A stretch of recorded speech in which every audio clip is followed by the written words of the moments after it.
اس video میں محبت کا ایسا طاقتور وظیفہ ہے جو آپ کے محبوب کو رات بھر آپ کی محبت میں جگا کے بیٹھنے پر مجبور کر دیتا ہے۔ یعنی جس طرح آپ اپنے محبوب کی محبت میں تڑپ رہے ہیں، دن ہو یا رات ہو، آپ ہر وقت اس کی یاد میں تڑپتے رہتے ہیں۔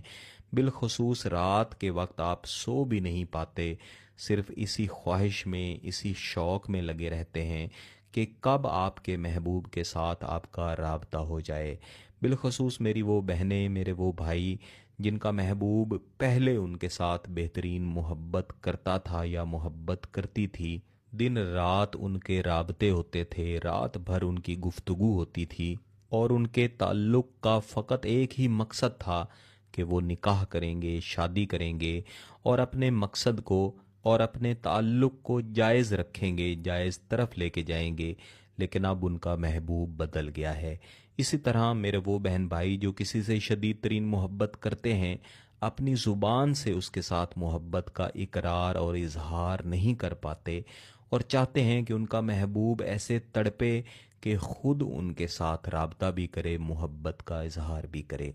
لیکن میرے ایسے بہن بھائی اس بات کو یقینی بنائیں، نمبر ایک، کہ آپ اس وظیفہ کو پڑھ لینے کے بعد جب اس کے اثرات مل جائیں گے تو اپنے محبوب کے ساتھ ہمیشہ کی زندگی نکاح کی صورت میں، شادی کی صورت میں گزاریں گے۔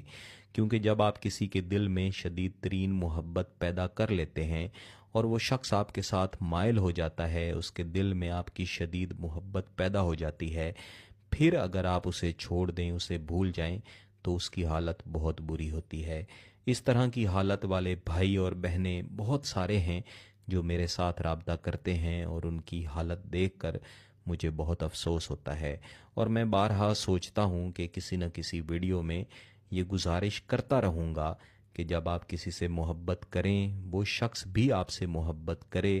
تو اس کی قدر کریں۔ اور دوسری عرض یہ ہے کہ جب اس وظیفہ کے پڑھ لینے کے بعد آپ کا محبوب آپ سے رابطے میں آ جائے، بالخصوص ایسے بہن بھائی جن کا محبوب ناراض ہے، جب وہ آپ سے رابطہ کرے تو اس کے ساتھ اچھے انداز میں بات کریں۔ ایسے بہت سارے بہن بھائی ہیں جنہوں نے مختلف وظائف کیے یا کروائے، اور جب ان کے محبوب نے ان سے رابطہ کر لیا تو انہوں نے اچھے انداز سے ان سے گفتگو نہیں کی۔ سامنے والا بھی انسان ہے، اس کے جذبات ہیں، اس کی سوچ ہے، اس کی عزت نفس ہے۔